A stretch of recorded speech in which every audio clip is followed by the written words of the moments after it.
Hi Jeff, how are you? Great. How are you doing? I'm doing fantastic. I love this movie. Came out of it and was like, I want to ride a motorcycle, and I've never had that feeling That's in good. my life. But I really love how it is kind of framed in this like mystery that doesn't really like it's not important for us to know, but it does keep you involved in what's going on and the story that like Jodie Comer is telling. Right. But was it always your intention to kind of have it be a mystery so that the audience is like hanging on to every word and trying to figure out what happened to her and her relationship? Well, yeah, I mean, there's a challenge when you're writing the script, which is how do you keep the narrative drive in the story? Because it's not traditionally plotted. You don't Mhm. have, okay, we're going to rob this bank and then we've got to get to Mexico, that trajectory of a movie plot. So, how do you keep it compelling? How do you keep people wanting to know what happens next?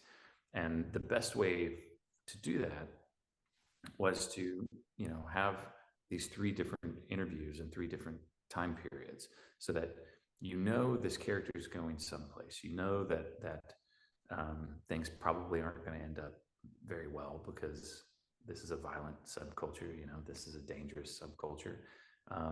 But I think by breaking up that timeline, I was able to kind of keep the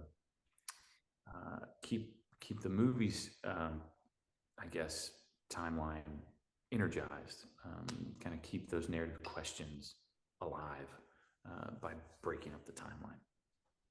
And it too, you have probably one of the prettiest casts around, but then you also have Norman Reedus who's doing whatever Norman Reedus wants to in this movie, which I think is very funny because it's like Austin Butler looking beautiful, Jodie Comer looking beautiful, Tom Hardy being weird but looking beautiful, and then Norman and Michael Shannon doing whatever they want. When Yeah. you are like, this is a true story and these bikers were real, did you let them look at like reference photos and like look at this information that exists out there, or were you letting these actors kind of have fun and be what they would personify as like bikers from this era? Oh no, every actor got kind of a care package from me, Mhm. which involved photographs, some of which directly related to their characters. Like if you look at Emery Cohen's character Cockroach, there are Mhm. a couple of very specific photos of him in the book. Cal, played by Boyd Holbrook, there were specific photos. And for each of those characters, we had real audio of the real people. So, Cockroach's speech about eating bugs or Cal's speech about building choppers, they could really build their voices off of the real people. Certainly that was true for Jodie Comer playing Kathy.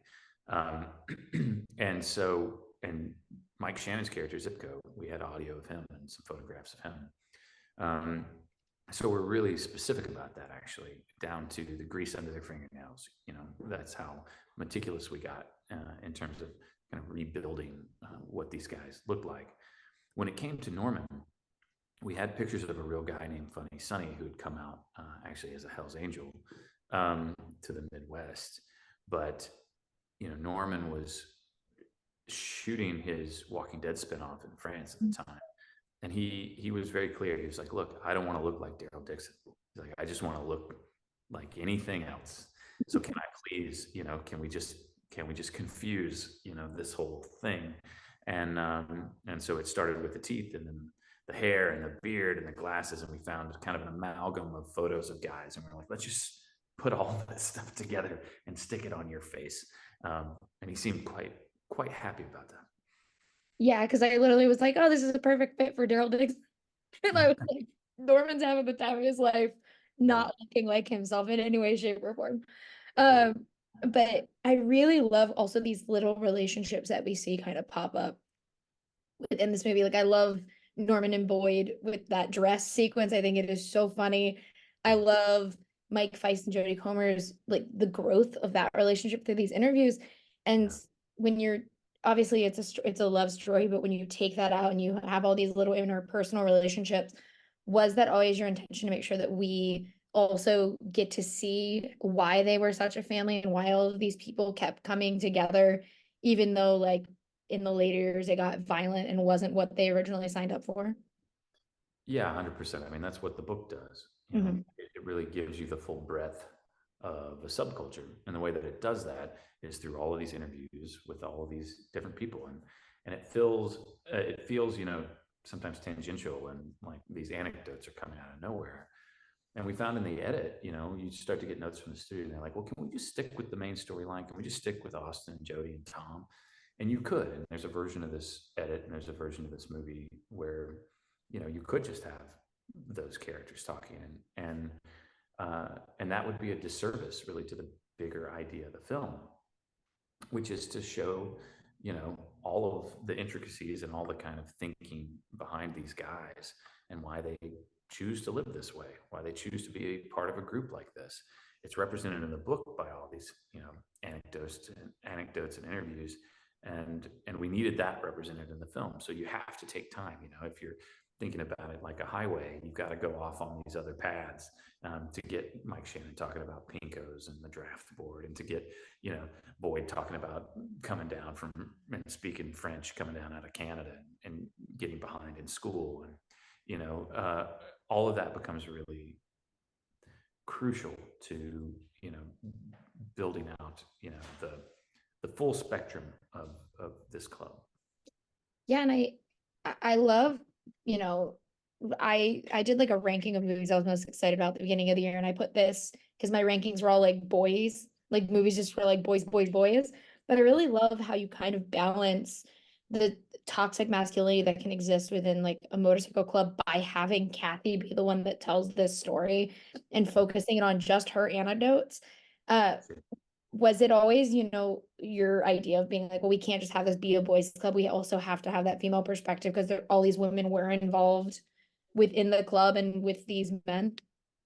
Yeah, I mean, it kind of came baked into Danny Lyon's book, because if Mhm. you read the interviews, even the photographs, you know, Kathy's one of the most interesting people. Because the truth is, and Danny will say this, she was one of the smartest people. You know, she was the most introspective. She was also self-deprecating and funny and frustrated at times. She she really comes off as a fully developed human being, you know, that has things we like and have things that we dislike. And she's a complete human. And she's the perfect person to bring us into this world, because she's an insider by benefit of being married to Benny, but she's an outsider because she's a woman. Mhm. Just imagine this movie without her. It would be too heavy.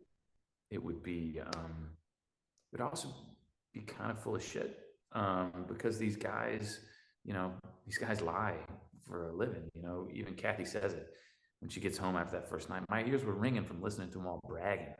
Like that's because that's how these guys are built. And you know, a subtext of the film is that these men are incapable of sharing their emotions and sharing their feelings. If you think about that scene at the end of the film where Tom Hardy shows up to speak, he says he's looking for Benny, but he really wants to talk to Kathy. Mhm. She keeps asking him, "What do you need?" And you know he wants to say something. You know he wants to unburden himself and say, I need Benny. I miss him. I love him. Why isn't he here? I'm scared. I'm about to walk out into this parking lot and face this young guy, and I don't know what's going to happen. He doesn't say any of those things. He says nothing. Nothing. Yeah. Um, and so, if these men, by definition, are incapable of enunciating how they view the world and feel about the world, then it's necessary to have a woman do that for us. Yeah, and for my last question, I think there is, sorry to Norman, but I do think there is nothing more beautiful in a movie or a show than a guy on a motorcycle, which is why I think Daryl Dixon is such a cool character because he's just always on a motorcycle. But I just think the shots where people are driving on motorcycles in on film look so cool. In a movie where that there's a lot of that, do you have a favorite shot that you got to do within Bikeriders that you were just like, this is amazing that this is capable of existing, let alone being in this movie? I mean, I love all the writing sequences. You know, my favorite scene is you know, Kathy and Benny coming up over that bridge at night, Mhm. Shangri La's. But on set, I have to say the thing we were kind of pinching ourselves about is when we got the full group together, led by Tom Hardy, out in that cornfield, and the sun is setting behind him, and you got Tom, and then you've got Austin just behind him, and Boyd Holbrook, and Emery Cohen, and you know, Carl Bluesman, and Bo Knapp, and they're all riding Mhm. without helmets at speed on these rural roads. And I mean, it felt like the real thing because it was. All those bikes were period correct. All those guys were really riding them, and the sun was really setting behind them. There's no CGI here, and I didn't grow up around motorcycle culture. And I have to say, when you stand in the middle of 43 period correct Harley Davidsons all running at the same time, you can't help but feel like a badass. I can only imagine. I loved this movie a lot, and I can't wait for everyone to get to see it. I think they're really gonna they're gonna eat it up when they get to see it. Thank you. I hope so. Thank you for talking about it. Yeah, of course. Thank you. Have a great day.